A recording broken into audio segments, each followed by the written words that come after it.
आओ मेरे साथ एकाग्र होकर 2 मिनट भगवान का ध्यान करेंगे।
प्रवेश्य मम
अनंत श्री विभूषित जगत अर्चनीय वंदनीय प्रातः स्मरणीय श्री सद्गुरुदेव जी सूक्ष्म जगत में विराजमान समस्त देवगण, सिद्धजन, योगीजन, जगत की अधिष्ठात्री देवी माँ, दृश्य अदृश्य रूप में विराजमान परमात्मा स्वरूप समस्त संत भगवान, आदरणीय विप्र समाज, विद्वत जन, दूर दूर से आए हुए मेरे सभी प्यारे रसिक श्रोताजन, लाडली बेटियां, पूज्य माताएं और भी ज्ञात अज्ञात मेरा समस्त प्रिय श्रोता समाज, आप सबको भगवत भाव से मैं बार बार नमन करता हूँ।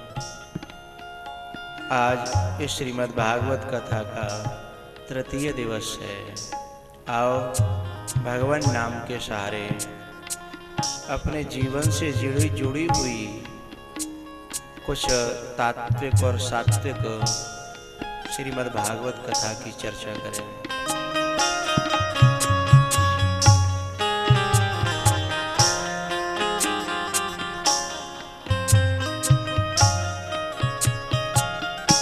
श्री राम जय राम,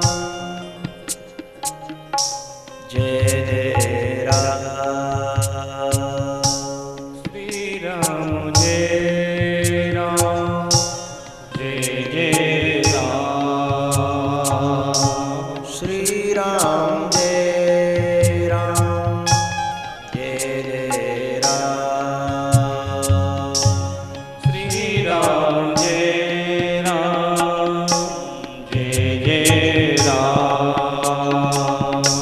श्री राम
श्री राम जय राम, जय जय राम।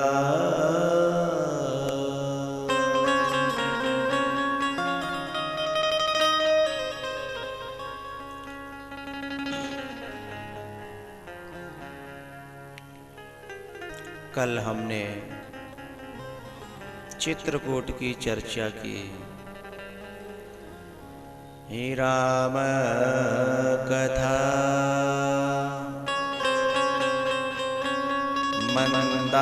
मंदाकिनी, चित्रकूट चितचार,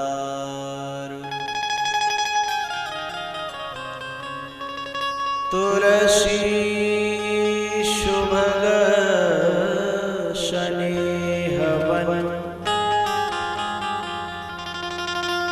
श्रिय रघुवीर विहार।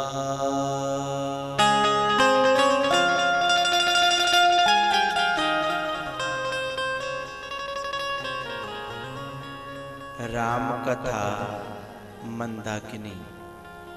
चित्रकूट का जो अस्तित्व है वह मंदाकिनी से है, और मंदाकिनी जो है वो देन है किसकी?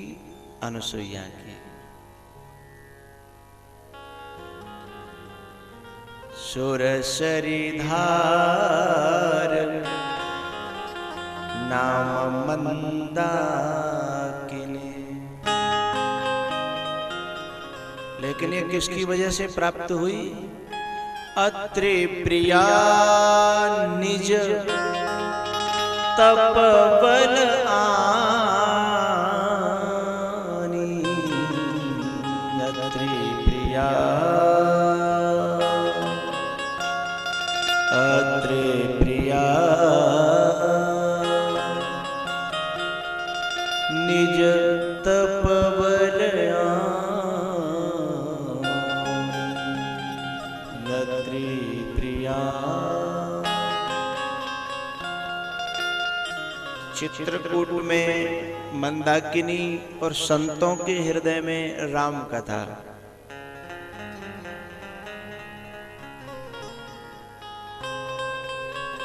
कहां से आई? अनसुईया के कारण। अनसुईया चित्रकूट में है तो मंदाकिनी है, और अनसुईया यदि साधक की, साधु की बुद्धि में है तो वहां भी मंदाकिनी प्रकट हो जाएगी। अनसुईया का मतलब कल हम श्रवण कर ही चुके हैं, दोष रहित बुद्धि। दोषों को देखने की जो वृत्ति होती है उसका अभाव है जिसमें, ऐसी बुद्धि का नाम है अनसुईया। जो दोष देखने वाली बुद्धि है वह अनसुईया नहीं है, और वह गंगा प्रकट कर भी नहीं सकती। हाँ, वह बुद्धि पोखराओं से, तालाबों से, गड्ढों से जल इकट्ठा कर सकती है, लेकिन वो गंगा तो नहीं। ऐसी जो बुद्धि है, जो दोष दर्शन की जिसमें प्रवृत्ति है, वो इतिहासों से, पुराणों से, ग्रंथों से, पुस्तकों से कुछ बातें ग्रहण कर सकती है, लेकिन धरती के तल को फोड़ करके जो धारा निकलती है देव सरी की, यानी गंगा जी की, यानी कथा की, भावों की, वह तो तभी संभव है। अत्रि प्रिया निज तपबल आनी, अत्रि प्रिया।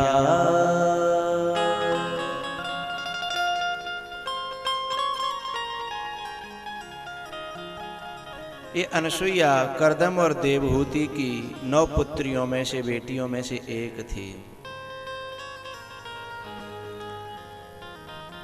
मनु की जो तृतीय पुत्री हैं प्रसूति, उनका विवाह प्रजापति दक्ष के साथ में हुआ। उनकी बेटी है सती, उनका विवाह देवों के देव, कालों के काल, महाकाल के साथ में हुआ, लेकिन ज्यादा दिन तक उनकी आपस में बनी नहीं। उसका कारण था कि सती जी अपने आप में अपने बड़े बाप की बेटी थी, और महादेव बोले कि मेरा तो कोई बाप ही नहीं है। तो जहां दोनों तरफ ईगो है वहां टकराहट निश्चित है। पानी में पानी मिल सकता है, पानी में दूध मिल सकता है, पानी में कोई कलर भी मिल सकता है, पानी में बतासा घुल सकता है, लेकिन पानी में पत्थर नहीं मिलता, लोहा भी नहीं मिलता, काठ की लकड़ी भी नहीं मिलती। जहाँ ठोसपना है, जहाँ जड़ता अधिक है, जहाँ ईगो है, वह पानी से भी टकराता है। हम जब छोटे छोटे से थे तो ये जो तालाब रहते हैं, पोखर, उनमें ये जो मटका फूट जाता है ना, तो उसकी ठीपरी बन जाती है, ठीपरी। हम उसको ऐसे ऐसे मारते थे कि वो टकरा टकरा करके, और तालाब को पार करने के, छोटे छोटे ये पोखर जो होती हैं उनको पार करने के लिए उसमें वो टकरा टकरा करके और पानी के पार चली जाती है। ठोस है ना। उसकी जगह हम यदि कोई बतासा फेंकें या पानी में पानी फेंकें, दूध फेंकें, तो पार जाएगा नहीं, वहीं घुल मिल जाएगा। ऐसे ही जहाँ पति पत्नी में आपस में दोनों में ईगो है, दोनों ठोस हैं, तो बनने का कोई मतलब ही नहीं। एक ठोस है और एक घुलने मिलने वाला है, तो घुले बतासा पानी में है। यदि पत्नी में ईगो नहीं है तो पति के ठोसपने में घुल जाएगी है। और यदि दोनों तरफ ठोस है तो और तुम हमसे कम नहीं तो हम भी तुमसे कम नहीं, तो जिंदगी भर फिर जो होता है सो होता ही है, अब हम क्या बताएं आपको। हाँ? परसों नरसों एक संत बता रहे थे कि दो पति पत्नी जा रहे थे रास्ते में, तो एक कुआं था, गांव था एक बैनई जैसा ही, तो उस गांव के किनारे एक कुआं था, उसमें सब लोग पैसे डाल रहे थे, फिर हाथ जोड़ रहे थे। ये दोनों वहां से निकले तो बोले भाई इसमें लोग पैसे डाल रहे हैं, हाथ जोड़ रहे हैं, ऐसा क्या है? तो उन्होंने कहा ये हमारे पितरों के बहुत पुराने जमाने का कुआं है, पूज्य कुआं है, इसमें पैसे डाल करके जो भी मन्नत मांगते हैं ना, जो प्रार्थना करते हैं वो पूरी हो जाती है। पति पत्नी बोले तो अपन इस अवसर से क्यों चूकें, अच्छा मौका है, अपन भी कुछ मांग ही लें। बोले ठीक है। तो पत्नी गई, उसने सिक्के डाले, हाथ जोड़ के प्रार्थना करी। नहीं, पहले पति गया, उसने सिक्के डाले, हाथ जोड़ के प्रार्थना करी और आ गया। उसके बाद पत्नी को भेजा कि जाओ तुम भी कुछ मांग लो। वो गई, तो सिक्के जब वो डाल रही थी ना, तो सिक्के के संग खुद ही कुआं में गिर पड़ी, सिक्के के संग कुआं में गिर पड़ी और शोरगुल हो गया। अरे भाई, वो तो एकदम वो आदमी पहुंचा, उसने देखा कि नीचे पहुंच गई। तब वो भगवान से कहता है कि विचित्र कुआं बनाया है, इतनी जल्दी मेरी दुआ कबूल हो गई, मुझे पता ही नहीं था कि इतनी जल्दी दुआ कबूल हो जाएगी।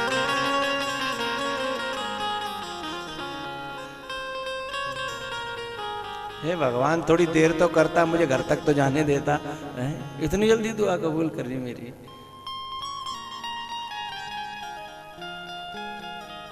तो जहाँ ईगो टकराता है तो जिंदगी जीते हैं लोग, लेकिन जिंदगी का आनंद नहीं आता है। और जहाँ घुले बतासा पानी में, तो पानी मीठा हो जाता है। एक में तो तरलता होनी ही चाहिए, और दोनों में तरलता हो जाए फिर तो बात ही अलग है। यदि दूध और पानी दोनों तरल तो ऐसे घुल मिल जाते हैं कि फिर पानी और दूध को अलग करना बड़ा मुश्किल होता है। दोनों ऐसे हो जाए तो फिर तो आनंद ही अलग है। फिर तो पानी भी दूध के भाव बिक जाता है। ये दूधिया लोग यहाँ बैठे हों तो जानते हैं वो सब लोग कैसे बेचते हैं, दूध में पानी मिला करके और दूध के भाव बेच देते हैं। एक दूधिया तो ऐसा था आगरा में, एक दिन मैंने बातचीत हुई, मैंने कहा दूध में पानी तुम मिलाते हो, क्या जरूरी है? बोले गुरुजी क्या बताएं, जो बड़े बड़े लोग होते हैं ना, उनके यहाँ हम पानी मिला के दूध दे के आते हैं और हम प्योर दूध नहीं दे पाते, जानबूझ के भी नहीं दे पाते, जबकि वो हमें अलग से एक्स्ट्रा पैसे देते हैं और अलग से कैन देते हैं, अलग से कैन लटका के ले जाते हैं, लेकिन फिर भी हमें पानी तो मिलाना पड़ता है। मैंने क्यों, जब वो तुमको दोगुने पैसे दे रहा है। अरे हम एक दिन असली दूध दिया है, बाकी बालकन के दस्त है गए। वो बोला कि आज तू खराब दूध लेके आया, तो हमने कहा चलो कल जैसा ही लेके आएंगे, क्या करें। अब उन पे जलता ही नहीं तो हम करें क्या। तो दूध में पानी जब दोनों तरल हो ना, तो पानी भी दूध के भाव बिक जाता है। ईगो टकराता है सती का शंकर भगवान से कि मैं बड़े बाप की हूं। वो तो मेरे बाप ने कृपा की है आपके ऊपर, नहीं आप तो नंगे धड़ंगे और जंगलों में भटकते थे, काश मेरा बाप कृपा न करता तो मैं तुम्हें न मिलती, और तुम तो फिर वैसे कि वैसे भिखारी बने ही रहते। ऐसी प्रवृत्ति। बहुत सी माताएं कहती हैं कि पता नहीं मेरे बाप ने तुम में क्या देखा था जो तुम्हारे संग बांध गया हमको। अब ये ईगो है, और ये ईगो है ना बहुत खतरनाक होता है, इससे कभी जिंदगी में शांति नहीं आती है। शांति पाने के लिए तो आदमी में जितना समर्पण होगा, जितनी विनम्रता होगी, जितना अपने अंदर तरलता होगी, सेवा भाव होगा। क्यों? हमारे ग्रंथों में तो ऐसा लिखा है कि रहे मन ही लगाए के, देख ले हुकिन कोई, नर को बस करे वो कहा, नारायण बस हो। ये नरों की तो बात क्या, इंसानों की तो बात क्या, सारी दुनिया का मालिक है ना, वो भी पीछे पीछे घूमता है।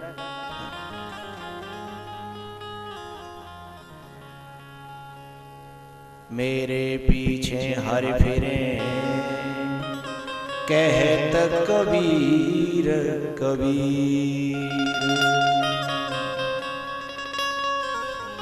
ज्यादा दिन आपस में बनी नहीं, सती शिव की टकराहट होती थी और कोई चीज की शुरुआत होगी तो प्रकृति का नियम है, उसकी संवर्धन होता है उसका। आज हमने कोई बीज डाल दिया खेत में तो अब वो बढ़ेगा अपने आप बढ़ेगा, उसमें कुछ करना नहीं पड़ेगा, बस पानी मिलता रहे, धूप और हवा मिलती रहे, धूप और प्रकाश मिलता रहे, फिर वो अपने आप बढ़ेगा।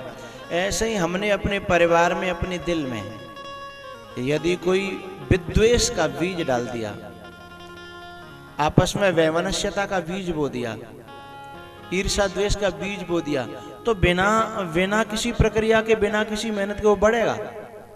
और हमने प्रेम का बीज डाल दिया, समर्पण का बीज डाल दिया, तो वह भी बढ़ेगा। इस प्रकृति में हर चीज का संवर्धन होता है, वृद्धि होती है। भैया आखिरकार सती राम की परीक्षा के चक्कर में पड़ गई और वो भगवान शिव के इष्ट थे, तो उन्हें बुरा लगा। उसके ऊपर भगवान शिव ने परित्याग कर दिया। अब बहुत परित्याग करने का मतलब कोई तलाक नहीं ली, कोई तलाकनुमा नहीं हुआ, बस मन से उनका भीतर से बहिष्कार कर दिया। खूब बोल रहे थे, बात कर रहे थे, सब काम थे, लेकिन अंदर से। और जब कोई किसी का अंदर से त्याग कर देता है ना, तो फिर उसके पास रहना बड़ा मुश्किल हो जाता है। मुझे अगले जन्म में मेरा भोला, मेरा शिव ही मुझे मिले। वो तो इतना अच्छा था, इतना भोला था, लेकिन मेरी बुद्धि मारी गई, न जाने क्या क्या सोचती रही। कभी कभी पति पत्नी के बारे में, पत्नी पति के बारे में जो होता नहीं है, न जाने कितनी कल्पनाएं कर लेती हैं। और वो कल्पनाएं कर लेते हैं जिन्हें संदेह की बीमारी कहते हैं, शंका की बीमारी, वहम जिसे कहते हैं। और उस शक में न जाने कितनी बड़ी बर्बादियां पैदा हो जाती हैं, न जाने कितनी बड़ी बड़ी बर्बादियां।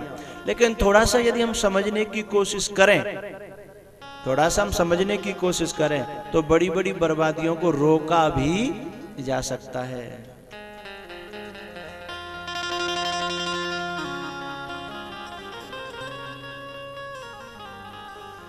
अच्छा, गलतफहमी पैदा हो जाना स्वाभाविक है, क्योंकि हम लोग इंसान है, कोई परमात्मा नहीं है।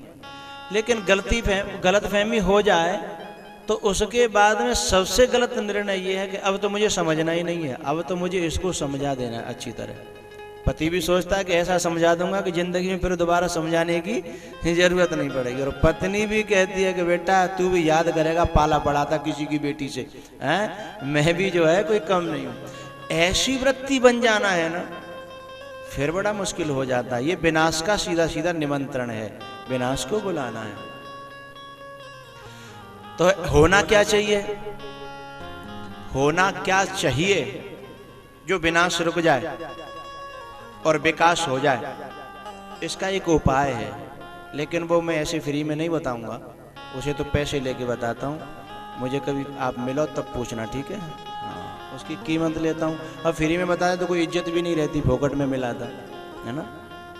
तो हमारे जीवन में जो कन्फ्यूजन है, जो संदेह है, जो शंकाएं हैं, और जब किसी तह में जाएंगे हम, अपने घर के जो पारिवारिक जो समस्याएं रहती हैं उसकी तह में जाएंगे, तो समझ लो प्याज है, प्याज एक तरह की प्याज का मतलब उसमें छिलके ही छिलके हैं, छिलके ही छिलके हैं, भीतर कुछ है ही नहीं है। जो आपस के जो झगड़े रहते हैं उनमें जब बाद में जब खोज के निकलेंगे तो बात कुछ थी ही नहीं, बस ईगो था, बिना बात का बात कुछ थी नहीं। छिलका उतारा, छिलका उतारा, छिलका उतारा, छिलका उतारा, बाद में उसमें प्याज ढूंढो तो मिलेगी? कहीं नहीं मिलेगी, छिलके ही छिलका है।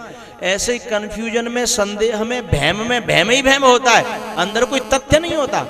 और ज्यादातर पारिवारिक झंझटों में और झगड़ों में तथ्य तो कुछ होता ही नहीं है, बिना तथ्य के झगड़े होते हैं, बिना तथ्य के झगड़े। इसके लिए मैं एक बात कहना चाहूंगा, एक पुस्तक है उसे जरूर पढ़ें। उस पुस्तक का नाम है सुनहरे नियम। उसमें यह बताया गया है, क्या नाम है? सुनहरे नियम। संबंधों में टकराहट के कारण और टकराहट कैसे मिटे उसके उपाय, और पति पत्नी के मन में जो गलत फीलिंग्स आ जाती हैं, गलत जो थिंकिंग्स आ जाती हैं, उनके कारण और उन्हें मिटाने के उपाय, बहुत अच्छे अच्छे उपाय दिए गए हैं। आप पढ़ें, आपके काम आएंगे। क्यों? उसके लिए कारण मैं आपको बताऊं। इस धरती पर ऐसा कोई भी व्यक्ति नहीं है जो अपनों को दुख देना चाहता हो। हर व्यक्ति अपनों को सुख देना चाहता है। माँ बच्चों को सुख देना चाहती है, बच्चे माँ को, पति पत्नी को, पत्नी पति को, बाप बेटा को, बेटा बाप को, बहन भैया को, सब एक दूसरे को सुख ही तो देना चाहते हैं। लेकिन हो उल्टा रहा है। देना चाहते हैं सुख और हो जाता है, बोलो बोलो, हो जाता है दुख। अपनों को कोई दुख देना नहीं चाहता। लेकिन ये दुख उपजता कहां से है? ये कहीं ना कहीं कंफ्यूजन है, कहीं ना कहीं वहम है, कहीं ना कहीं डाउट है हमें। उसमें से ये सारे दुखड़े उपजते हैं।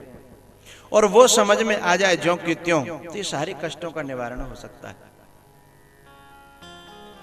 ऐसा दुख मान लो, ये एक सेठ जी थे, घी के व्यापारी थे बहुत बड़े। अब घी के जो व्यापारी थे तो अचानक कहीं से छापा पड़ने की सूचना आई कि छापा डालने वाले आ रहे हैं। तो दुकान में तो घी ठीक ठाक था, अच्छा था, शुद्ध था और बढ़िया था। लेकिन घर पे बाकी बहुत माल रखे गोदाम में घर पे। तो उसने सोचा दुकान तक तो मैं उसे डील कर लूंगा उन लोगों को, लेकिन घर पहुंच गए तो मामला गड़बड़ हो जाएगा। तो उसने तुरंत फोन किया घर पे, उसका जो नौकर था रामू, कहा रामू जल्दी से फटाफट घर के पीछे जो खेत है उसमें गड्ढा खोद करके पूरे जितने भी कनस्तर घी के हैं, टीन घी के हैं, वो सारा घी गाड़ दे। खेत के घर के पीछे जो खेत है उसमें जल्दी से जल्दी आधा घंटा के अंदर पूरे घी को गाड़ दे। उसने कहा मालिक आधा घंटा तो लगेगा नहीं, 20 मिनट में आपका काम पूरा हो जाएगा, टेंशन मत लेना। बोले ठीक है। हाँ, दुकान चेक करी उन लोगों ने, उन्हें सूचना मिली थी घर पे भी इनके बहुत ब्लैक में घी रहता है। बोले घी घर पे भी चलेंगे? बोले चलो साहब, शौक से चलो। घर पे चेक करने आए, सब देखा कुछ मिला ही नहीं, वो चले गए। बाद में सेठ जी ने कहा मेरे जैसा नौकर, इतना अच्छा सेवक मुझे मिला, भगवान ने दिया, भगवान का बड़ा शुक्र है कि इसने आज मुझे बचा लिया, नहीं बहुत परेशानी खड़ी हो जाती। लेकिन रामू ने आकर के कैसे सूचना दी कि उसी समय वो मर गया, अटैक आ गया उसे, व्यापारी को। ऐसी सूचना, क्या सूचना दी? उसने पूछा, नौकर ने, वो मालिक ने पूछा कि घी गाड़ दिया? बोले मालिक सब घी गाड़ दिया मैंने, बिल्कुल। लेकिन अब ये बताओ घी के टीनों को कहाँ रखूं? जो खाली कनस्तर बचे हैं उन्हें कहाँ रखूं? मालिक बोला मर गए, अटैक आ गया, खत्म हो गई बाबूजी। कंफ्यूजन है ना, संदेह है ना, समझने में अंतर है ना, है? इतना नहीं कह पाया कि पागल, मैंने अकेला घी गाड़ने के लिए नहीं कहा था, मैंने तो टीन सहित घी गाड़ने के लिए कहा था। वो घी गाड़ने का फायदा ही क्या हुआ? कह भी नहीं पाया, मर गया। तो समझने में अंतर पड़ता है। पति कहता कुछ है, पत्नी समझती कुछ है, पत्नी कहती कुछ और पति फिर एक दूसरे से कहते हैं मुझे समझने की कोशिश तो करो, मुझे समझने की। अब समझने की कोशिश तो दोनों में से कोई नहीं करता, दोनों एक दूसरे को समझाने की। हाँ, और जिस दिन समझने की कोशिश करने लगे हैं तो इस भारत की धरती पर स्वर्ग नहीं बैकुंठ उतर के आ जाता है। और ऐसा परिवारों में बहुतों में होता भी है।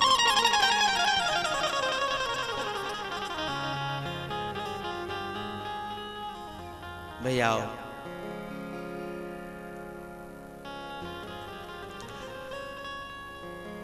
सती ने परमात्मा से दोबारा मांगा कि मुझे यही भोलानाथ मिले।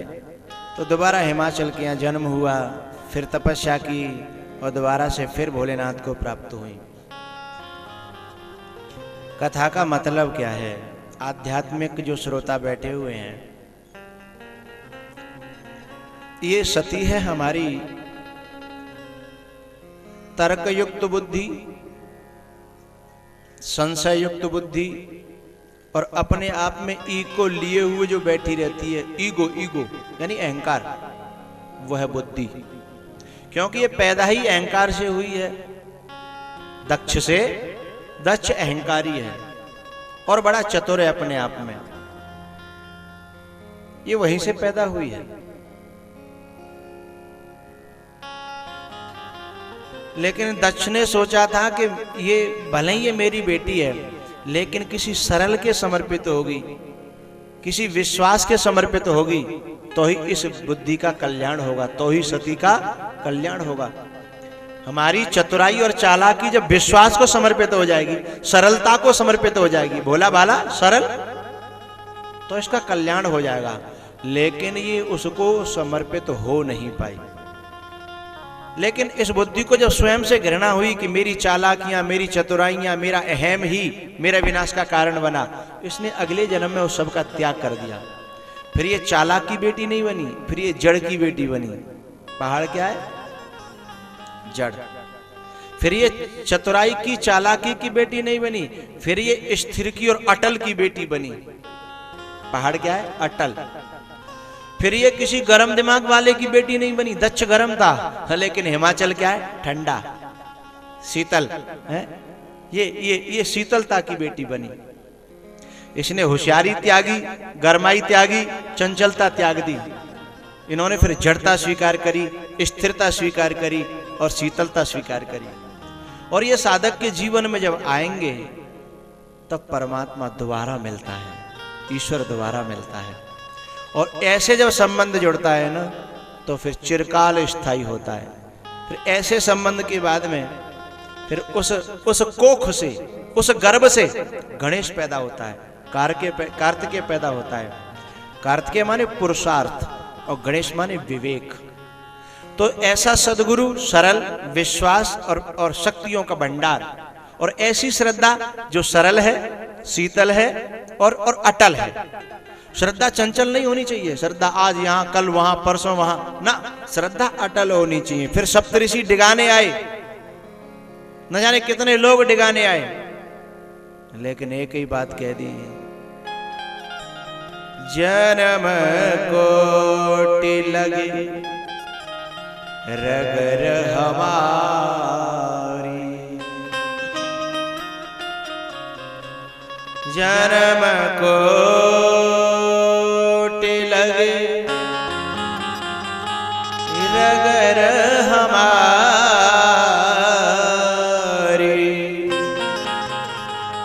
वरं शंभु नत रहूं कुमारी।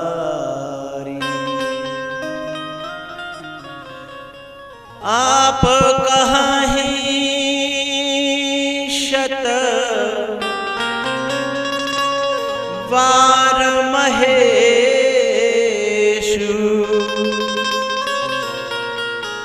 तजहु नारद कर उपदेशु। आप कहे सत वार महेशु, आप कहे सत वार महेशु, तजहु नारद कर उपदेशु, तजहु नारद कर उपदेशु। जन्म कोटि लगे रगर हमारी, जन्म कोटि लगे रगर हमारी, वरहु शंभु नत रहूं कुमारी। बरहु शंभु नत रहूं कुमारी।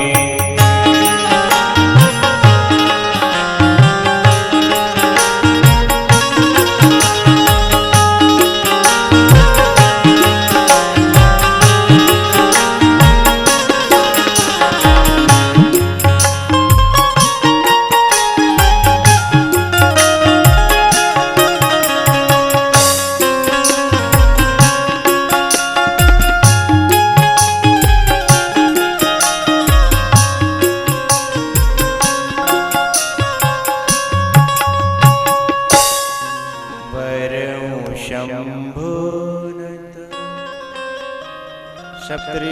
सप्तऋषियों ने पूछा था क्यों आप एक बाबा की बात मान रही हो और हम भी तो बाबा हैं, हमारी बात क्यों नहीं मान रही हो? पार्वती ने बड़ा सुंदर उत्तर दिया, बाबा पहले मैं ये गलती कर चुकी हूं, अब वह गलती में दोबारा दोहराना, मैंने जिसकी बात मान ली है ना, अब उसी की बात मानूंगी। यदि आप पहले आ गए होते तो शायद मैं आपकी बात मान लेती। अब मैं जन्म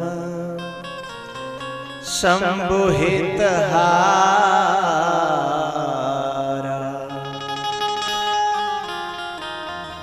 सप्तऋषियों ने कहा कुछ विचार तो करो, बुद्धि तो लगाओ, ए सोचो तो सही, कायबा शंभू में कायबा व नंगा में कुछ सोचो तो सही। पार्वती ने कहा पहले बहुत सोच लिया, सोच के चक्कर में ही मारे गए, अब सोचना विचारना हमारा काम, अब गुरु जाने, गुरु का काम जाने, उसने रास्ता बता दिया है, उस मार्ग पे हमें चलना है। पहले हमने बहुत सोचा था, पहले हमने हर बात पर बुद्धि लगाई, लेकिन अब नहीं, वो गुरुदेव जाने, उनको हमने सौंप दिया है। अब मैं जन्म संबोहित हारा को गुण दूषण करे विचारा। अब मैं जन्म संबोहित को गुण दूषण करे विचारा।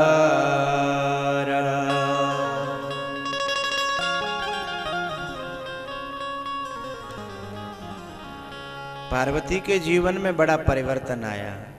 ठोकर खाना बुरी बात नहीं है भैया, पटक लग जाना भी बुरी बात नहीं है। क्यों? शाम सूरज को ढलना सिखा देती है। शाम, हाथ खुले हैं ना आपके तालियों के लिए? ठीक है, तो तैयार रहो। शाम सूरज को ढलना सिखा देती है। सम्मा परवाने को जलना सिखा देती है। पटक खा जाने से माना कि कुछ चोटें तो आती हैं। पटक खा जाने से माना कि कुछ चोटें तो आती हैं, लेकिन ठोकर आदमी को चलना सिखा देती है।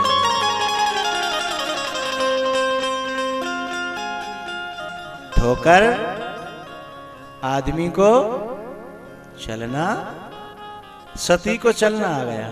ठोकर तो खाई, इतनी बुरी ठोकर खाई, बचना संभव नहीं रहा, मरना ही पड़ा। इतनी बड़ी ठोकर के मरना ही पड़ा, लेकिन समझ में आ गई बात, तो आगे के लिए सारी ठोकरें खत्म हो गई।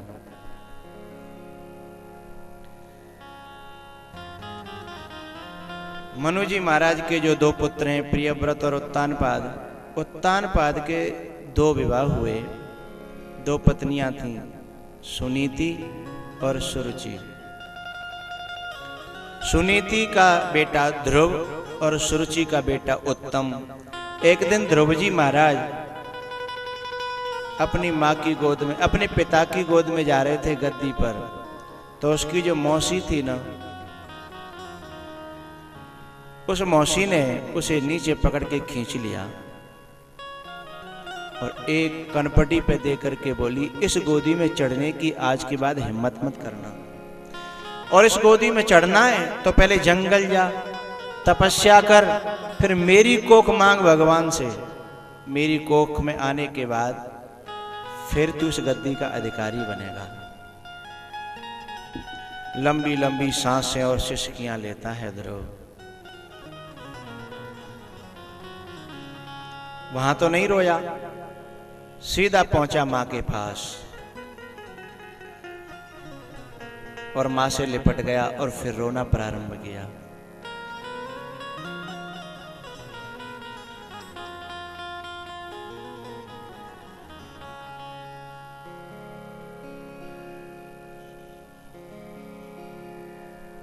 वहां जाकर के रोया तब मां ने पूछा, बेटा क्या बात है?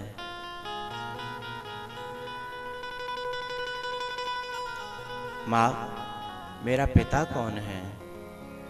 सच सच बताओ मुझे। बोले, बेटा जो गद्दी पर बैठे हैं वो तेरे पिताजी ही तो हैं। ऐसा पिता, ऐसे पिताजी कैसे? बोले, क्या हुआ? बोले, मैं पिटता रहा और मुझे गद्दी से टुकुर टुकुर देखता रहा। ऐसा पिता कैसे हो सकता है मां? तब सुनीति ने कहा, बेटा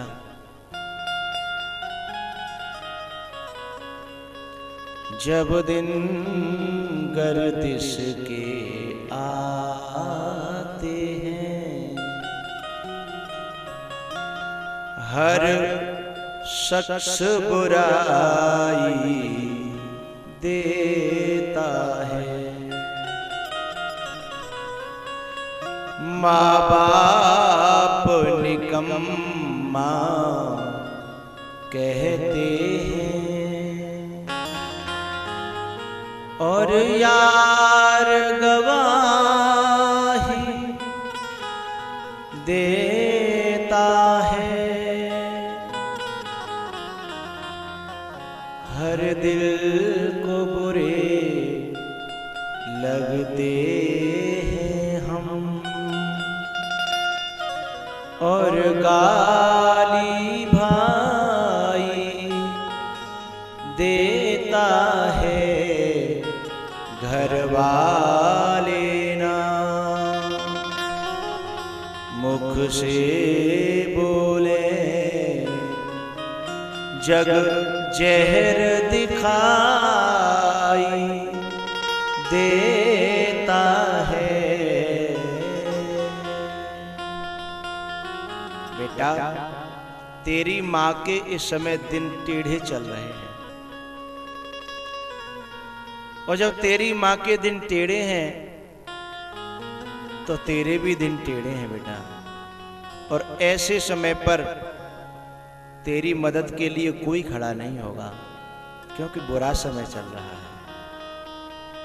तेरा बाप टुकुर टुकुर देखता रहा, इसमें बाप का कोई दोष नहीं है, माँ का भी कोई दोष नहीं है बेटा।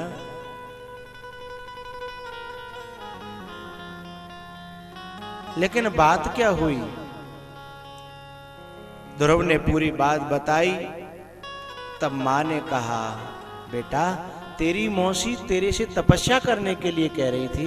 बोले हाँ, तो ऐसी माँ और ऐसी मौसी लाखों में करोड़ों में कोई एक आध होती है जो तपस्या की बात करे।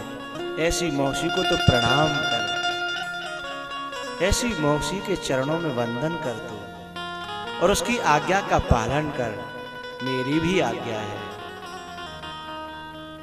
और यदि तू तपस्या करने में सफल हुआ तो ऐसी गोदियां और ऐसी गद्दियां स्वयं तुझे लेने के लिए तेरे पास आएंगी।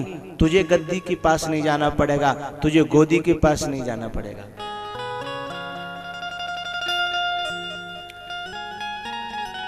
सत्य और सत्ता ये दो चीजें हैं। सत्ता के पास जो जाता है वो सत्य नहीं होता। सत्ता के पास जो जाता है वो सत्य नहीं होता। सत्य तो अपनी जगह पे बैठता है। यदि सत्य वास्तविक सत्य है तो सत्ता उसके पीछे पीछे उसके चक्कर लगाती है कि मुझे अपना ले, मुझे अपना ले।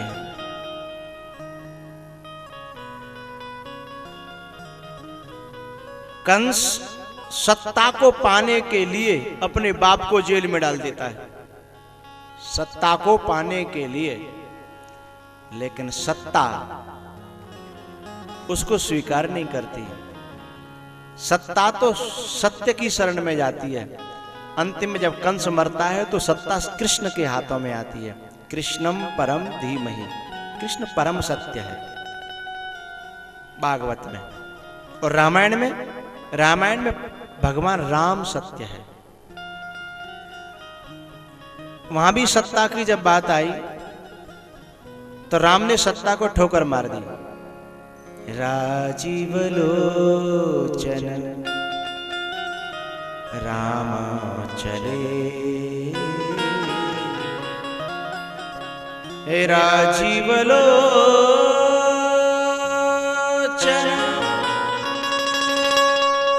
हे राम चले, तज बाप को राजू बटाऊं की नाई।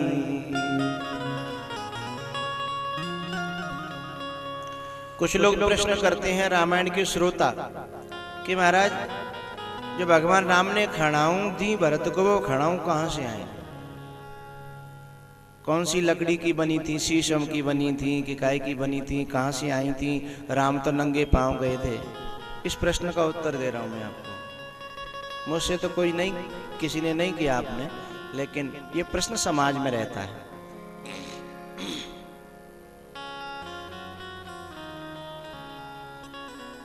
भगवान राम राज्य को, गद्दी को, सत्ता को ठोकर मार के चले गए। जब भरत जी आए तो सबने कहा कि सत्ता स्वीकार करो, सत्ता स्वीकार करो। राम सत्य है, ठोकर मार के चला गया, लेकिन भरत परम सत्य है, वो तो अपना ही नहीं सकता। भरत साधु है, भरत सयाना साधु है। अब भरत जी महाराज जब आए तो लोगों ने कहा कि ऐसे तुम बैठो, तुम्हारी माँ की आज्ञा है, बाप की आज्ञा है, भैया की भी सहमति है, सबकी गद्दी पर बैठ जाओ। लेकिन भरत जी नहीं बैठे। भरत जी ने कहा सुबह भोर होते ही मुझे राम के पास चलना है, और उन्हें मना करके लाएंगे। मनाने के लिए जब चलने लगे सुबह, तो भरत जी ने सारे तीर्थों का जल लिया और स्वयं गद्दी के तिलक के जितने सामान थे, सत्ता के राज तिलक के जितने सामान थे, वे सब ले लिए।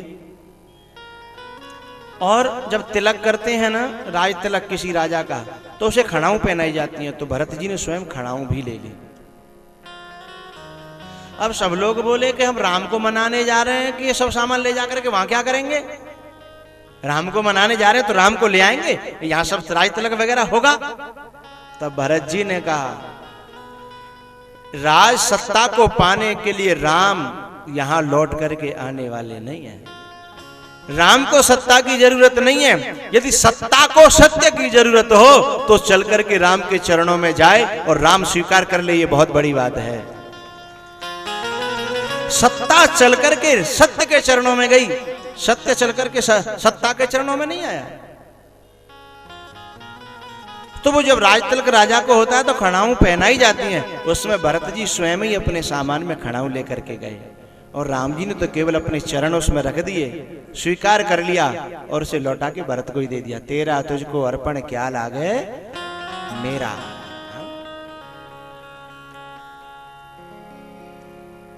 सुनीति ने कहा बेटा, यदि तू सत्य को पालेगा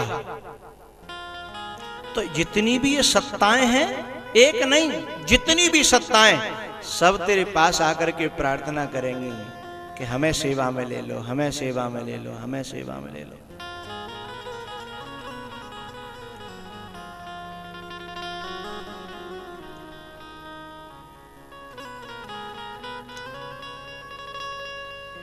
कुछ बड़े बूढ़े एक बात कहते हैं कि महाराज घर में सेवा नहीं हो रही, हमारी सेवा नहीं हो रही, हमारी सेवा नहीं हो रही। बात ठीक है, मान लिया, बात सही है। सेवा करने वाले भी हैं लेकिन सेवा कर नहीं रहे। लेकिन मैं एक बात कह देना चाहता हूं,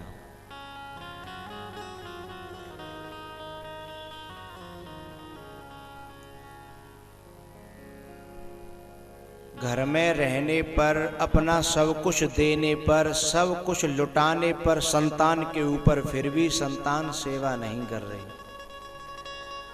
और अभी भी पेंशन मिल रही है तो भी संतान को ही दे रही है, संतान फिर भी सेवा नहीं कर रही।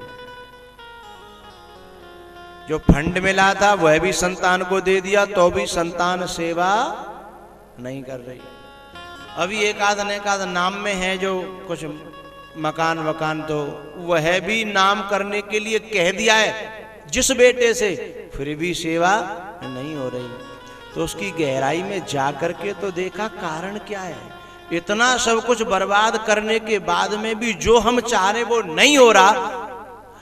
अच्छा, कहीं किसी डॉक्टर पे हम दवाई लेने जाएं और दवाई काम न करे, तुरंत डॉक्टर बदल देते हैं ना। भाई दवाई काम नहीं करती तो कहते हैं डॉक्टर में भाई दूसरा देखेंगे। वहां भी काम नहीं किया तो फिर तीसरा देखते हैं।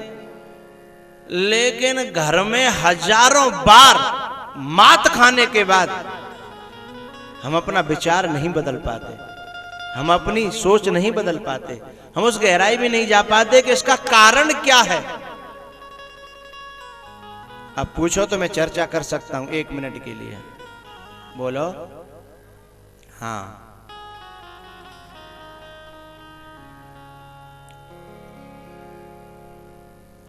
मेरी बात को अन्यथा नहीं लेंगे, मुझे आशा है। लेकिन समझने के लिए मैं कुछ कहना चाहता हूं। इसी धरती पर ऐसे भी बाबा आपने देखे होंगे कि जिनके परिवार भी नहीं है, घर भी नहीं है, संतान भी नहीं है, बैंक बैलेंस भी नहीं है, खेत भी नहीं है, कुछ भी नहीं है, जंगल में बैठे हैं। लेकिन सेवा करने वालों की इतनी लंबी लाइन लगी है कि बेचारे मौका मांगने वाले बड़े परेशान हैं कि कभी गुरुदेव की सेवा में 1 घंटा का मौका मिल जाए, या मेरा ये वस्तु मेरी गुरुदेव की सेवा में आ जाए।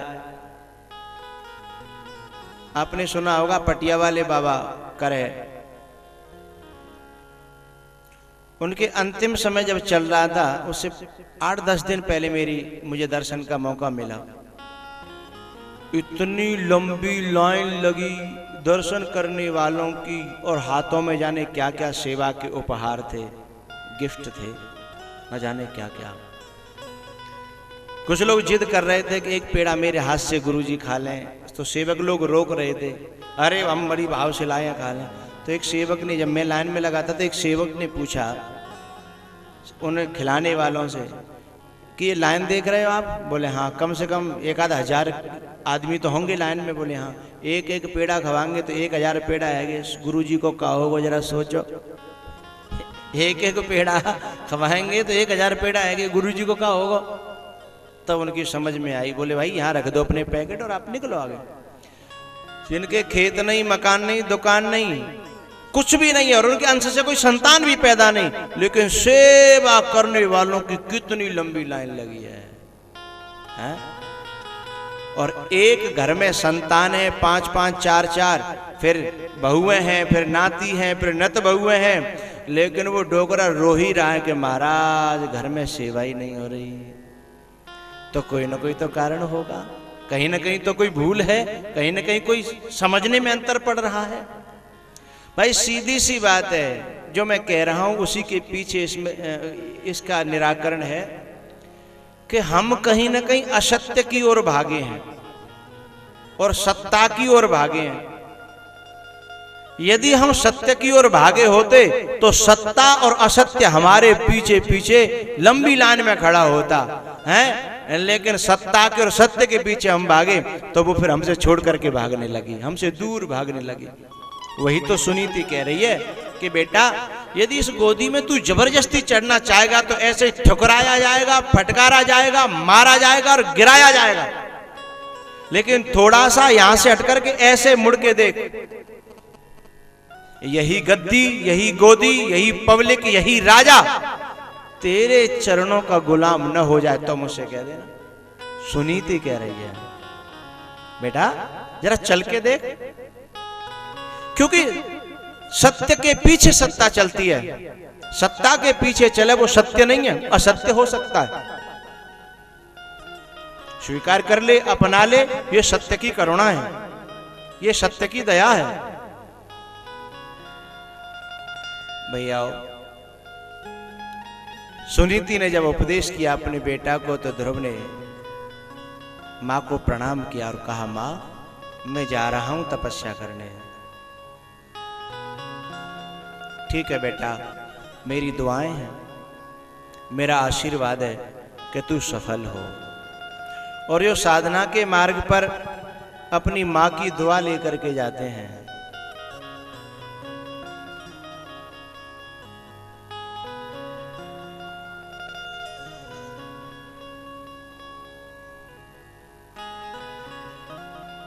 उन्हें दुनिया की कोई ताकत रोक नहीं पाती। और आशीर्वाद मिला है ध्रुव को, लेकिन आंखों में पानी तो आ ही गया।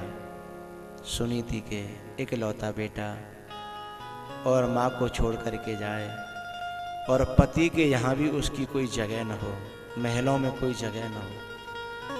यदि किसी नारी के जीवन में सब कुछ छिन जाए, बेटा है तो उसके सारे जीवन काट देती है, लेकिन बेटा भी हाथ से जा रहा हो और इधर भी संसार में कोई जगह न हो, फिर भी जो माँ साहस जुटा रही हो ये कहने का कि बेटा तू जा, तो कितनी बड़ी बात होगी उस माँ के लिए।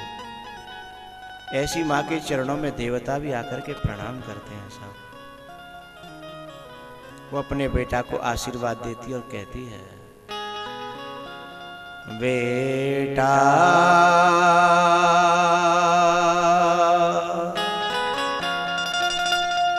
तू जा,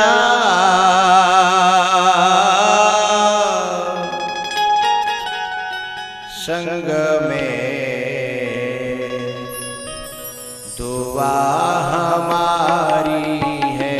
बेटा तू जा,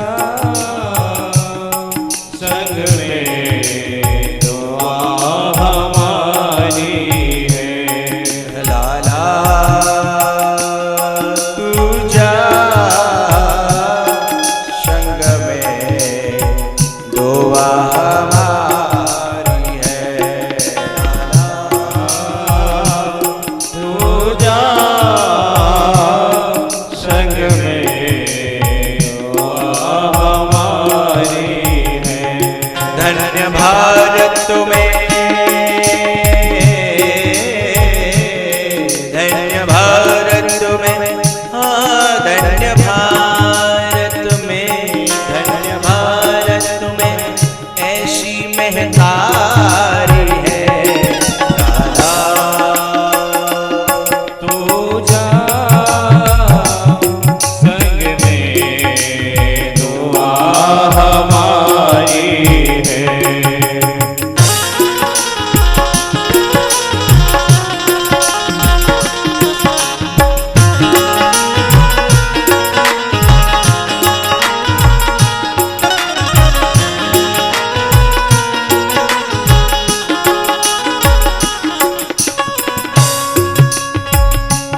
तुमको जाना है, प्रभु को पाना है। तुमको जाना है, प्रभु को पाना है। नाम मैया का ऊंचा उठाना है। नाम मैया का ऊंचा उठाना है। भर न आवे, भर न आवे, आवे भर न आवे, आवे भर न आवे, ये अखियां हमारी है। लाला तू जा, संग में दुआ हमारी है।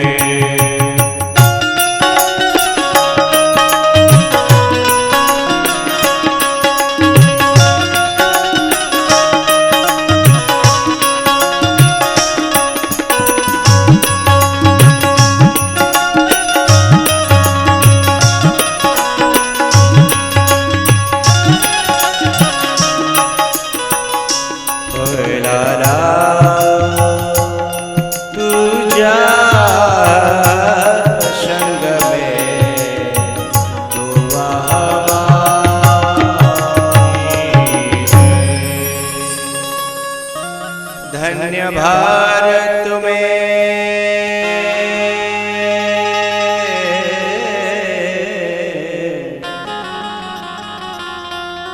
धन्य भारत में ऐसी महतारी है बेटा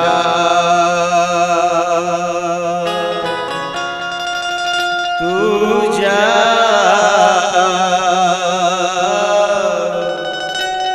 संग में दुआ हमारी है।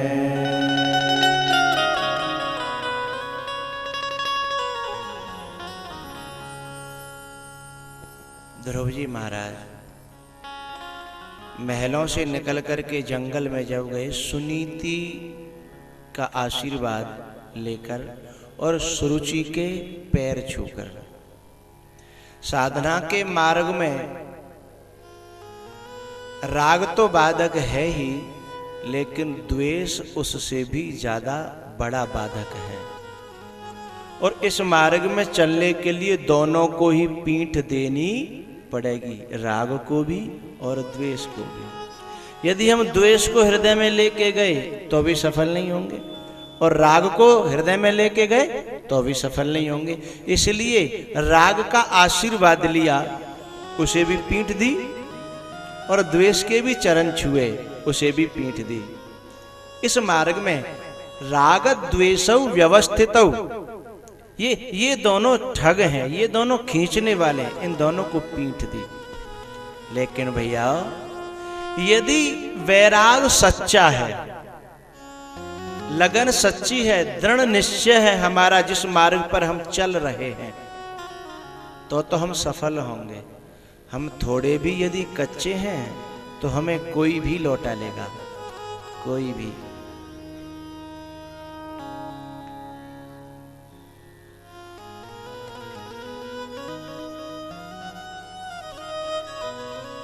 भैया थोड़ी दूर जंगल में चल पड़े ध्रुव जी महाराज।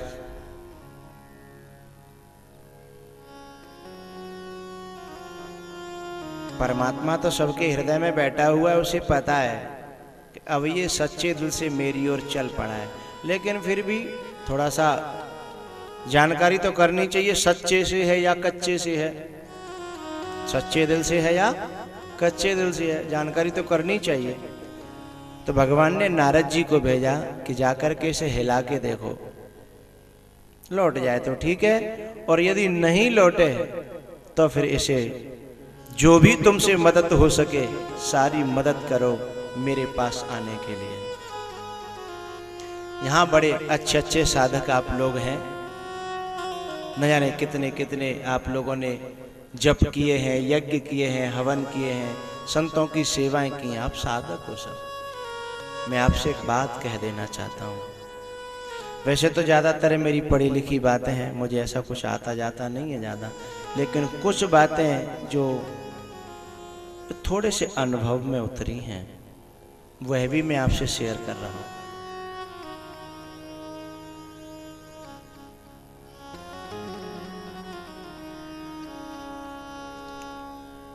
जब व्यक्ति रजाई में होता है ना ठंड में, तो उसे कितनी सर्दी लगती है वो रजाई वाला व्यक्ति ही जानता है। यदि एक उंगली भी बाहर निकल जाए तो ठंड के मारे लगता है मारे अंदर ही, उंगली अंदर ही कर लेता है। और वो जो रजाई में पड़ा होता है और बाहर से आवाज आ रही होती है कि ट्यूबवेल की कुंडी में कोई छपाक छपाक करके उछल उछल के पानी में नहा रहा है, तो उसे विश्वास नहीं होता कि ऐसी ठंडी में भी कोई पानी में नहा रहा होगा। बोले जब मैं रजाई में मरा जा रहा हूं तो इसका पानी में हाल क्या हो रहा होगा। जो रजाई में मरा जा रहा है उसका हौदी में क्या हो रहा होगा। भीतर उसके कल्पना होती है, बड़ा डर लगता है। लेकिन सच बात यह है कि यह कल्पना तब तक है जब तक वो रजाई को फेंक करके कुंडी में कूद नहीं रहा है। जब वो कुंडी में कूद जाएगा तो फिर उसका दोबारा रजाई में घुसने का कभी मन ही नहीं होगा, फिर भीतर नहीं जाएगा वो रजाई में, होगा कुंडी में ही आनंद आएगा। लेकिन जब तक रजाई में तब तक लग रहा है कि बाहर निकलेंगे कैसे, मर जाएंगे हैं? बस ऐसा ही अध्यात्म क्षेत्र का ये ये हाल है क्या? न जाने कितनी बार यहां मेरे साधक बैठे हुए, उनका कितनी बार मन बनता है कि बस अब तो दुनिया छोड़ देनी है, संसार छोड़ देना है, बस अब परमात्मा के लिए जीना है, परमात्मा के समर्पित तो होना है, दूर कहीं साधना करूंगा। कितनी बार मन बनता है, लेकिन एक आध दिन ठहरता है, 2-4 दिन ठहरता है वो मन, ऐसा सोचते सोचते उसके बाद सोचना भाड़ना में जाओ, यही ठीक है, दुनिया दे तो बढ़िया है? सब दुनिया से घर का आंगन अच्छा लगता है? यही ठीक है। फिर कभी 2-4 महीना बीते, फिर 1 आध साल 6 महीना बीते, फिर कभी उफान आता है कि नहीं अब के नहीं, अब घर छोड़ ही देंगे, बहुत जिंदगी बेकार कर दी, बर्बाद कर लिया, जीवन सब कर करके मर गए हम तो, अब तक जीवन बेकार चला गया। फिर उफान आता है, लेकिन 2 दिन 4 दिन 6 दिन टिकता है, बाकी बात फिर अरे चलो भजन ही तो करना, माँ करेंगे सो यहाँ कर लेंगे, फिर वो मर जाता है। अच्छा, कुछ का तो वैसे मर जाता है, कुछ का ये सोच के मर जाता है कि अरे बड़े बूढ़े हाथ पाँव हैं भैया, घर से बाहर न करे, को सेवा करे, कहाँ जाएंगे, का हो बूढ़े ढेड़े, वैसे घर ही ठीक है, कम से कम दुखम्मा सुखम्मा अपने बालक तो हैं, डांट लेंगे, भटकाने पर रोटी तो देंगे, बाहर पतो ना कोई रोटी देखो देखो, है बोलो करो भाई, देखो देखो क्या न देखो, जा सोच के बेचारे कछु तो उनका वैराग ढीला पड़ जाता है। लेकिन अपने दिल की एक बात कह देना चाहता हूं, बड़े बूढ़े सोचते होंगे, लेकिन मैं तो बालक था जब मैं बाबा जी हुआ, तुझ में बालकपने पे भी यही सोचता था यार रोटी कहाँ मिलेंगी, कपड़ा पहनने को कहाँ से मिलेगा, मंजन भी करना है, बाल काटने को कंगा भी चाहिए, चप्पल भी पहननी पड़ेगी, इतनी व्यवस्था मेरी को करेगा भाई, अपन तो घर ही ठीक है।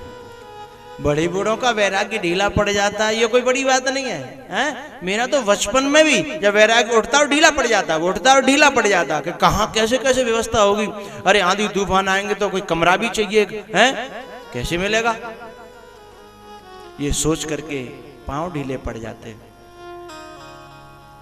लेकिन एक अनुभव की बात मैं आपसे शेयर कर रहा हूं, ये तो मैं कल्पना भी नहीं करता था कि इस व्यासपीठ पे बैठ करके आप लोग मुझे सुनोगे, आप लोग मुझे व्यासपीठ, ये तो कल्पना ही नहीं कर सकता था, सोच भी नहीं सकता, क्योंकि मैं बहुत बुद्धि किस्म का आदमी, पढ़ाई लिखाई में तो मन ही नहीं लगता, और यहां बैठने के लिए तो बड़ी पढ़ाई लिखाई चाहिए, कल्पना ही नहीं की थी कभी।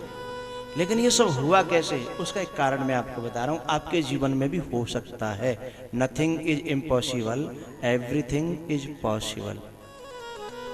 संसार में कुछ भी असंभव नहीं है, और उसका पढ़ाई लिखाई से भी कोई लेना देना नहीं है। समृद्धि एक अलग चीज है, किसी भी क्षेत्र की समृद्धि, भौतिक हो या आध्यात्मिक हो। ये ध्रुव की बात पर मुझे बात याद आई,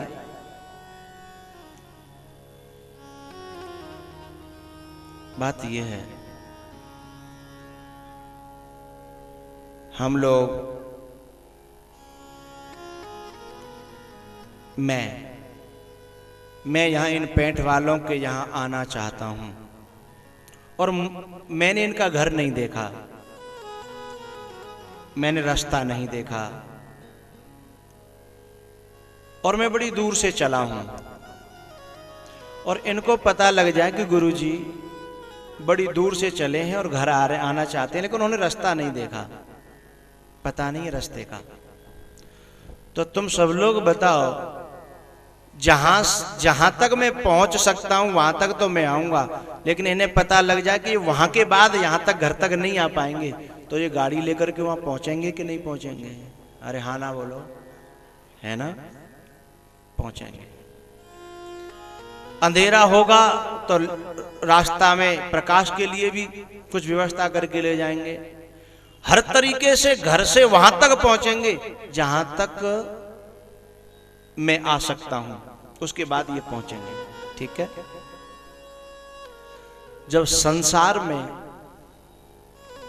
इस दुनिया में कोई आदमी किसी के यहां आना चाहता है तो घरवाला चुपचाप नहीं बैठ पाता, उसे मालूम पड़ जाए कि वो आदमी आ रहा है, रास्ता पता नहीं है, तो हर तरीके से मदद करेगा, रास्ता बताएगा, बताने वाले भेज देगा, और यदि कोई बात होगी तो खुद भी जाकर के ले आएगा। संसारिक आदमी की बात कर रहा हूं। जब परमात्मा को पता चल जाए कि ये मेरे घर आना चाहता है, तो परमात्मा हम संसार वालों से भी गया बीता है क्या? लेने नहीं आएगा? वो रास्ता नहीं बताएगा क्या? हम कितने स्वार्थी लोग, कितने खुदगर्ज लोग हैं। सुर नर मुनि सब की यह रीति, स्वार्थ लाग करें सब प्रीति। हेतु रहित जग जुग उपकारी। हेतु रहित, बिना कारण के, बिना स्वार्थ के केवल दो ही हैं जो परहित करते हैं, जो अपना लेते हैं। वो दो, तुम और तुम्हारा सेवक असुरारी। भगवान और भगवान के दास, ये दो ही हैं जो बिना किसी स्वार्थ के सबसे प्रेम करते हैं, सबको रास्ता बताते हैं, सबको अपनाते हैं, सब पर दया करुणा करते हैं। हम संसारी लोग, हमको पता लग जाए कि कोई हमारा रिश्तेदार, नातेदार, कोई भी व्यक्ति हमारे घर आना चाहता है, उसे रास्ता नहीं पता, तो हम पूरी ताकत लगा देते हैं उसे घर लाने की। तो क्या परमात्मा हम जैसे स्वार्थी लोगों से भी गया बीता है क्या? जो हमें रास्ता नहीं बताएगा, जो हमें बुला के नहीं लाएगा, जो हमारा इंतजाम नहीं करेगा। यदि मैं कोई गुजरात से आ रहा हूं और मैंने इनको फोन किया कि चौधरी साहब मैं आ रहा हूं गुजरात से और ऐसे ऐसे मैं 24-36 घंटे में पहुंच पाऊंगा, तो इनकी यदि सामर्थ्य होगी ना, तो ये कहेंगे कि महाराज उधर से आ रहे हो, इतनी दूर से आ रहे हो, तो बीच में भोजन पानी भी तो करोगे? बोले हाँ करूंगा। तो ये कहेंगे मेरा उदयपुर में एक व्यक्ति जानकार है, वहां भोजन कर लेना आप। तो भोजन की भी व्यवस्था रास्ते में यही करने की कोशिश करेंगे। बोलो हाँ या ना। तो परमात्मा इतना गया बीता कि हमारे भोजन की व्यवस्था नहीं करेगा रास्ता में? इस डर को कभी मत डरपना, ये मैं कह देना चाहता हूं, और केवल बातों से नहीं, अनुभव से कह देना चाहता हूं। इस डर को कभी मत डरपना कि हम यहां से निकल तो जाएं, लेकिन कहां जाएंगे, कैसे गुजारा होगा, कैसे व्यवस्था होगी, है कहीं सेवा होगी कि नहीं होगी। वो परमात्मा हमसे गया बीता नहीं है, हमसे बहुत करुणावान है, दयावान है, और बहुत लंबे हाथ हैं उसके। हमारे तो जगह जगह जरूरी नहीं है कि सब सिटियों में हमारी जानकारी हो, लेकिन उसकी जानकारी में तो पूरा विश्व है। अरे हनुमान जी लंका में चले गए, वहां भी लंका में तो सोच के गए होंगे कोई भगत थोड़ी होंगे, सब राक्षस होंगे, लेकिन वहां भी हनुमान जी की सेवा करने वाले मिल गए हैं, रास्ता बताने वाले मिल गए, आशीर्वाद देने वाले मिल गए। लंकिनी ने कहा जाओ, प्रवेशी नगर कीजय सब काजा, हृदय राखी कौशलपुर राजा। तिस विभीषण सकल सुनाई। लंका में, विरोधियों के नगर में, दूसरे देश में, राक्षसों की नगरी में भी सीता जी की सेवा करने वाली मिल गई, त्रिजटा जैसी। परमात्मा का राज्य है ये दुनिया, और हमें तो अपनी तरफ आने वाले के लिए सोचना पड़ेगा कि उस सिटी में कोई हमारा है या नहीं है। परमात्मा को तो सोचना भी नहीं है। ये बात सिर्फ पढ़ी लिखी नहीं है, मेरी अनुभव पर जो उतर रही है, वो बात मैं आपसे कह रहा हूं। आप जरा इस शरीर को देख लीजिए, इस रूप को देख लीजिए। अब ये कहीं भी चला जाए, रोटी में कोई घाटा रहेगा? अरे ने कहा ना तो करो। और घी में घाटा रहेगा? नहीं रहेगा साहब। तुम्हारे ही बालक कल कह रहे हो महाराज गाय को दे रहे हो 20 किलो आपके लिए, चिंता मत करना कृषि बात की, तुम्हारा ही बालक कह रहा, चिंता मत करना, घी में नभा दूंगा। अरे भैया ऐसे ऐसे घर हैं जो अपने बच्चों को नहीं होगा, लेकिन यदि मैं पहुंच जाऊं, बोलो हैं? अपने बच्चों को नहीं होगा, अपने परिवार को नहीं होगा। किसी के थोड़ा सा दूध था और वो बच्चों से कह रही थी, मैं पहुंच गया था दूसरे कमरे में बैठा, अपने बच्चों से कह रही थी, अरे तू तो कल दूध पी लियो, रबड़ी बना लूं, आज बाबा आए हैं ना, बाबा का रोज रोज आ रहे हैं, अपन घर के तो रोज रोज के हैं। मेरे लिए तो सच बताऊं किसी चीज का कहीं घाटा है ही नहीं साहब। अपने लिए तुम्हारे लिए हो न हो। वैसे आप जो कह रहे हो बात आपकी जगह सही है, लेकिन एक जगह तो ऐसा हुआ था, एक मैया, और मैं उस समय फलाहार रहता था, उस समय मेरी फेवरेट थी लौकी की खीर, लौकी की सुपाच्य थी। और 7 साल मैंने जब अन्न नहीं लिया था तो उसमें एक माँ का रोजाना का नियम था कि किसी दिन लौकी की, किसी दिन गाजर की और समा की रोज खीर बना के मेरे लिए लाए। शमशाबाद क्षेत्र की बात, मैं एक झोंपड़ी पे रहा तो उस घर का एक बड़ा बूढ़ा था, बड़ा नेगेटिव था, संकालू और संदेहात्मक, और कभी सीधे मुंह किसी से बोले नहीं। लेकिन जब उसकी बहू टिफिन भरे खीर लाव करे और वह खून जर जाओ करे कि हम घर में बाबा बैठे, बाकी ले रोटी नहीं, और वो बाबा जी आ गो, बाकी ले लौकी की खीर है, समा की खीर। और लेकिन वो डर के मारे कुछ बोल नहीं पाए, क्योंकि लोग पूरे घर में उसी को दबाते थे, लोग उसी पे टूट पड़ते कि तुम पे चुप नहीं रह जाता, बोलता नहीं था।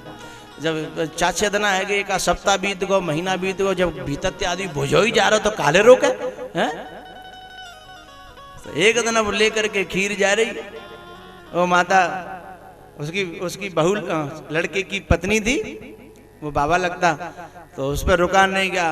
उसने कहा कि न्या जी घर को बाबा बैठो जिंदो ताके ले तो रोटी ना माँ खीर ले जा रही है, तो मान कि तू ऐसो बाबा है जा, तो गीते नवांगी है तो जा।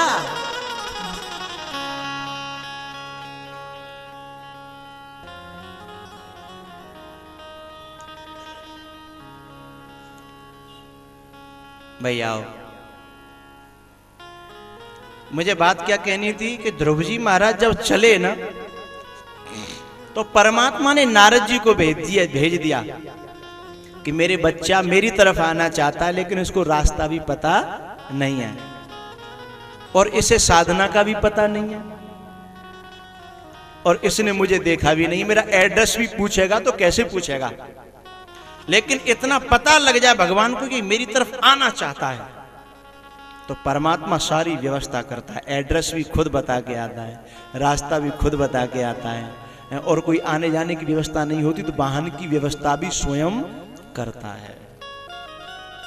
आप लोगों ने कभी कभी थोड़ा बहुत अनुभव किया हो, आप कभी धर्म के काम पर जा रहे हो, कथा सुनने जा रहे हो या यज्ञ में जा रहे हो या कोई अच्छे कर्म में जा रहे हो, और आप घर से चल दीजिए, स्वयं आकर के कोई न कोई, दूरी ज्यादा हो तो स्वयं आकर के कोई न कोई तुमसे कहेगा आओ बैठ जाओ। अरे भैया कहाँ जा रहे? बोले हम जा रहे कथा सुनने। अरे हम जा रहे, आओ आओ बैठ जाओ। दूरी जरा दूर हो ना तो स्वयं रास्ता में बुलाने के लिए कोई न कोई आ जाएगा। निष्ठा पक्की हो, श्रद्धा पक्की हो, भाव आपके अंदर हो। हाँ, तो जैसे ही नारद जी आए, उन्होंने हिला करके देखा और कहा कि बड़ा पक्का है, लौटने वाला नहीं है। तो फिर नारद जी ने मंत्र दे दिया कि ले इस मंत्र का जप करना। इधर राजा को पता लगा कि लड़का भाग गया है घर से। समाज में ये बात फैल न जाए कि युवराज भाग गया है, तो राजा को दुनिया गाली देगी, छोटा सा बच्चा। तो राजा ने अपने मंत्रियों को तुरंत बुलाया और कहा उसे जैसे तैसे बुला के लाओ, और वो जिस शर्त पे मान जाए, जिस प्रलोभन में आ जाए, जैसे वो लौटे वैसे लौटा के लिए आना, नहीं तो राज्य में वो फैल जाएगा, गड़बड़ मामला हो जाएगा। मंत्रियों ने चारों तरफ खोजने की कोशिश की और जाकर के एक मंत्री ने तो ध्रुव को पकड़ भी लिया और कहा युवराज आप लौट चलें, राजा ने बुलाया है, तुम्हारी माताजी ने भी बुलाया है, और तुम क्यों जा रहे हो? तुम्हारे प्रति जो व्यवहार हुआ उसे भूल जाओ, वो सब क्षमा मांगने के लिए तैयार हैं। और तुम कहो तो हम आज ही जाकर के तुम्हें उस गद्दी का राज तिलक करा देंगे, आधा राज आज ही मिल जाएगा तुम्हें। यहां तक कह दिया। यदि वैराग्य हमारे आज के जो बड़े बूढ़े हैं ऐसे न कोसो वैराग्य हो तो कच्चो फच्चो सो, तो वैसे इतना सुने के तुरंत मुंह पानी आ जाता है। चलो जय का आज बाहर जा रहे तो घर ही में है, फिर क्या है, और बाहर क्या करेंगे, भजन तो यही कर लेंगे। यदि थोड़ा सा ढीला होता तो लौट आते ध्रुव जी महाराज, लेकिन वैराग पक्का था। जैसे ये बात सुनाई पड़ी तो लौटे नहीं ध्रुव। ध्रुव के मन में एक और ज्यादा विश्वास जग गया कि अभी तो 4 कदम रखे हैं मैंने और आधा राज्य मिलना चालू हो गया। मंत्री लोग मुझे प्रणाम करके हैं और राज्य की बात कर रहे हैं, और काश में यदि वहां तक पहुंच गया तो न जाने क्या प्राप्त होगा। ये कल्पना से बाहर है। विश्वास और बढ़ गया।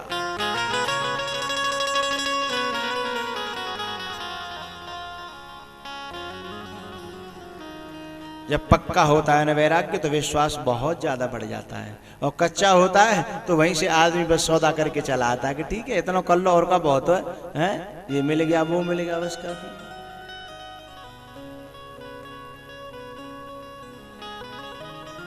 ध्रुव जी महाराज साधना करते हैं और 6 महीने में ही परमात्मा को प्रकट कर लेते हैं। इतनी गहरी और गंभीर साधना करते हैं।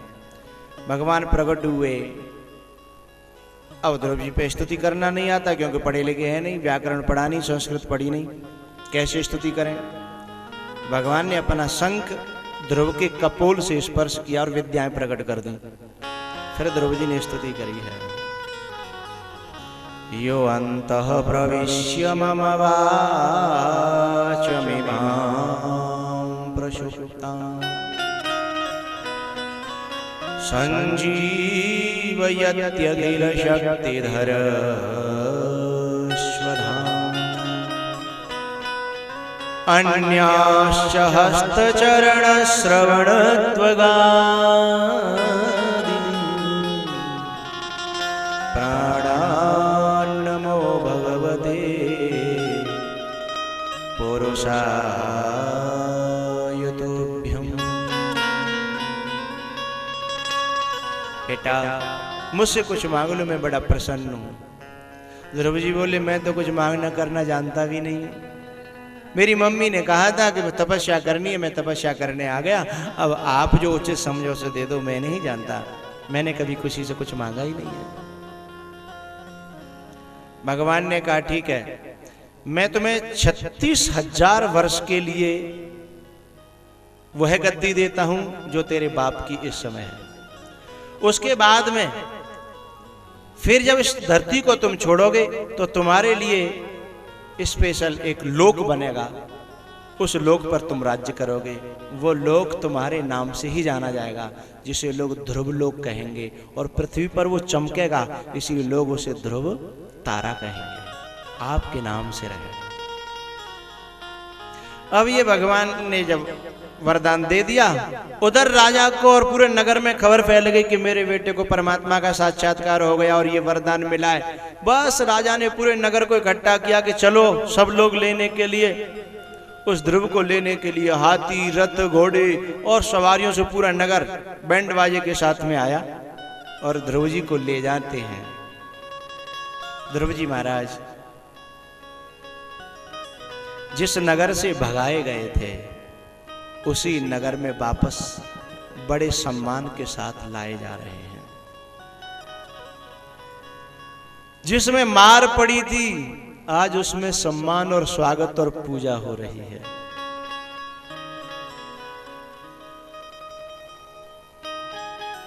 और जैसे ही ध्रुव जी महाराज को हाथी पर बिठा करके उस नगर में वापस लाया गया, लंबी लाइन पीछे लगी है लोगों की। भैया दरवाजे पर आरती का थाल सजा रही है उसकी मौसी। कौन सी मौसी? जिसने थप्पड़ मारा था। किसी ने पूछा कि अरे सुरुचि क्या कर रही हो, क्या की तैयारी चल रही है? तो कह रही मेरे बेटे ध्रुव है ना, उसको भगवान का साक्षात्कार हुआ है, उसे लौटाने के लिए पूरा नगर गया है। मैं दरवाजे पर उसकी आरती उतारूंगी। किसी ने कहा आज तेरा बेटा हो गया, 6 महीने पहले किसी दुश्मन का बेटा था क्या? ऐसा कैसे हो गया भैया? भगवान तुम्हारे चरणों में यदि प्रेम किसी का हो जावे, 2 चारों की तो बात ही क्या, संसार उसी का हो जावे।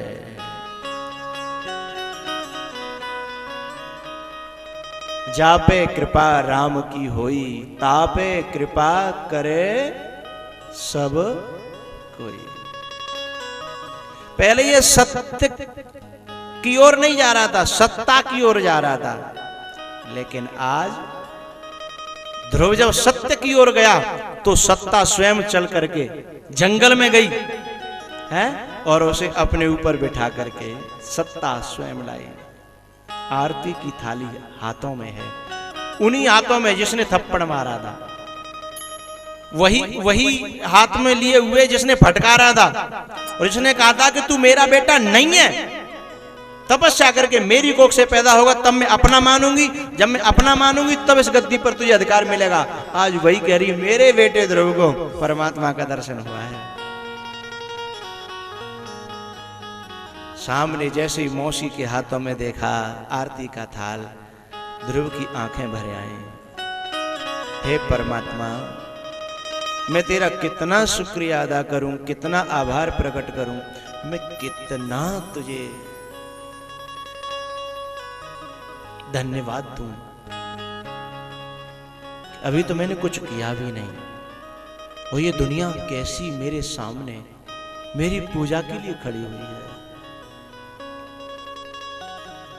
मुझे कौन पूछता था तेरी बंदगी से पहले, मुझे कौन पूछता था तेरी बंदगी से पहले, मैं तो यूं ही पड़ा था इस गंदगी में पहले, मैं तो यूं ही पड़ा था इस गंदगी में पहले।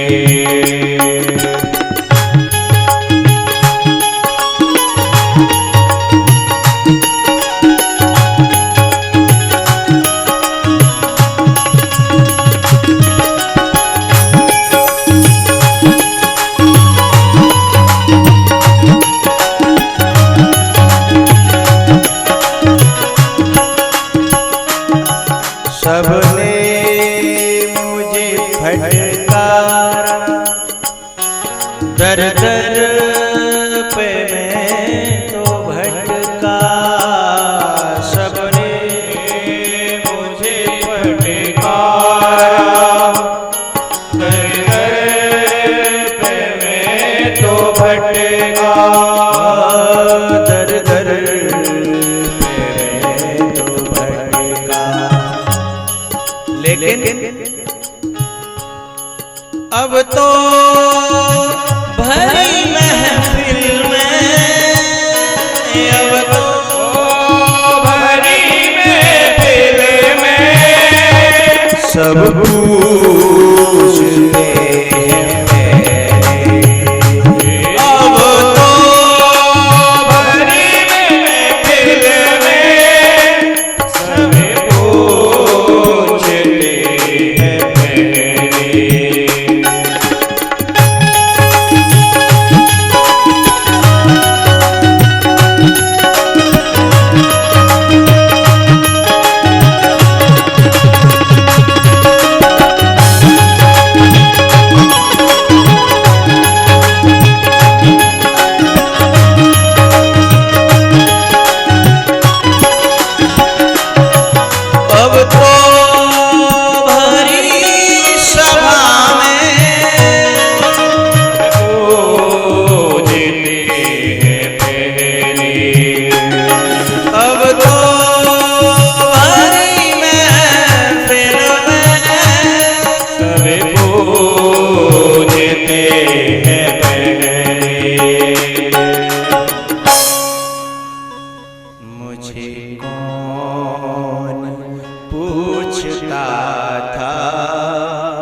षष्ठिम कुलानि अतीतानि षष्ठिम आगामिकानि च कुलानि उद्धरेत प्राज्ञ संन्यस्तम इति यो वदेत। जब कोई व्यक्ति परमात्मा के मार्ग पर चलता है तो उसकी 60 पीढ़ी पीछे की और 60 पीढ़ी आगे की और एक जिसमें उसने जन्म लिया है 121 पीढ़ियों का उद्धार हो जाता है, कल्याण हो जाता है, जो ध्रुव ने किया अपने खानदान में। बोल कृष्ण भगवान की, हनुमान जी महाराज की जय। जय श्री राम। 10-15 मिनट का विश्राम।